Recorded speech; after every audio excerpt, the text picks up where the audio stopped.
सत Sri Akal, welcome to Bluebird. Pre action protocol क्या होता है, इसका कंप्लीट प्रोसेस क्या होता है, क्या कॉस्ट आती है प्री एक्शन प्रोटोकॉल में जाने के लिए, क्या आपको नहीं पता कि प्री एक्शन प्रोटोकॉल है क्या? तो आज की वीडियो में हम इसी पे बात करने वाले हैं। वीडियो को एंड तक जरूर देखें। यदि आपने हमारा चैनल सब्सक्राइब नहीं किया तो सब्सक्राइब जरूर कर दें। ऐसी इंपॉर्टेंट और इन्फॉर्मेटिव वीडियोस जो है इस चैनल पर हम लेकर आते रहते हैं। ऐसी इन्फॉर्मेशन जो नॉर्मली लोगों के पास नहीं होती है वो हम इस चैनल पर अपलोड करते रहते हैं, इसलिए चैनल को सब्सक्राइब जरूर करके रखें। काफ़ी लोग ऐसे होंगे जिनको इस चीज़ के बारे में पता नहीं होगा कि प्री एक्शन प्रोटोकॉल भी कोई चीज़ होती है यूके के अंदर।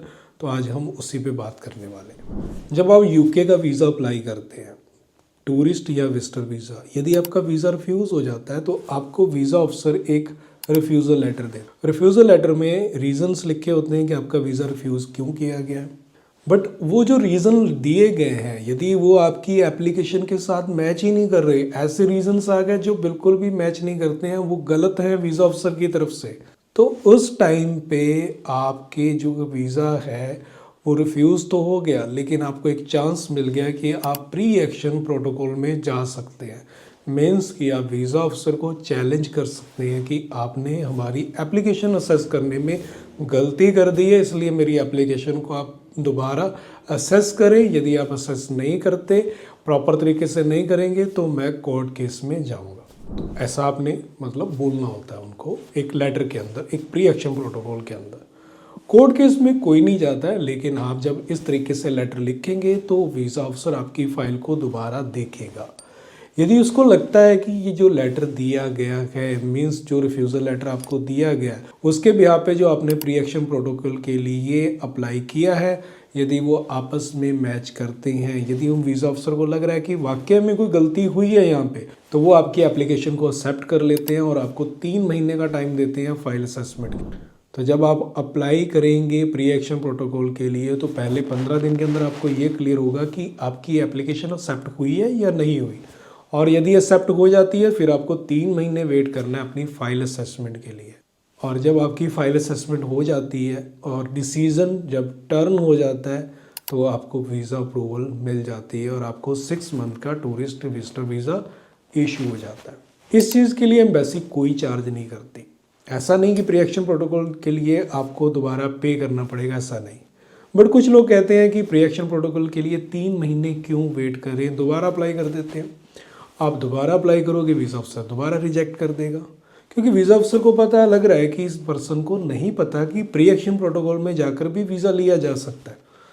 यदि वीज़ा ऑफिसर ने गलती करी है तो दोबारा अप्लाई मत करो। अप्लाई करोगे रिफ्यूज़ल हो जाएगा। उससे बेटर है कि आप प्री एक्शन प्रोटोकॉल में चले जाओ, आप वीज़ा ऑफिसर को चैलेंज कर दो। जब आप वीज़ा ऑफिसर को चैलेंज कर दोगे तो आपका वीज़ा निकलने के पूरे चांस हैं और आपका वीज़ा निकल जाएगा। तो ऐसी गलती मत करें कि आपका वीज़ा रिफ्यूज़ हुआ है तो आप प्री एक्शन प्रोटोकॉल में ना जाकर नया दोबारा वीज़ा एप्लीकेशन कर रहे हैं, एम्बेसी फीस पे कर रहे हैं, कोई फ़ायदा नहीं।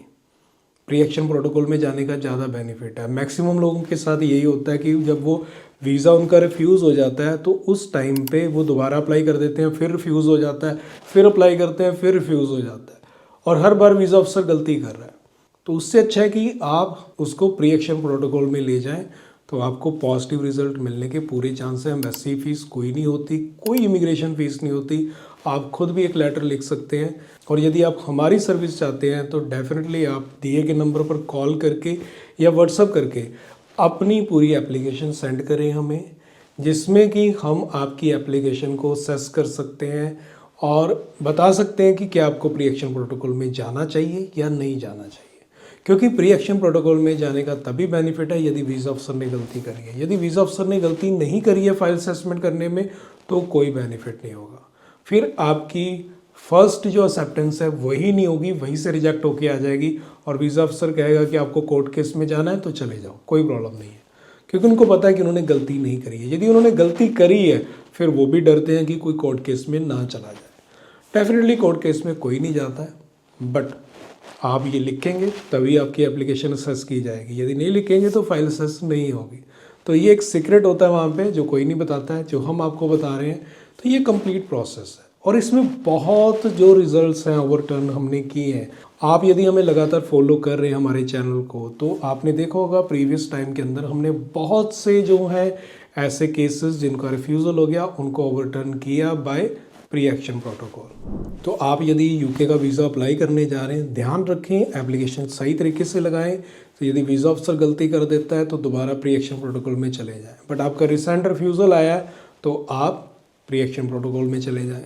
बट आपका वीज़ा रिफ्यूज़ हुआ था काफ़ी टाइम पहले, मीन्स 3 महीने पहले जो है रिफ्यूज़ हुआ था, तो फिर आप नहीं जा सकते क्योंकि उसका 3 महीने का टाइम होता है। आपको 3 महीने के अंदर प्री एक्शन प्रोटोकॉल में जाना होता है।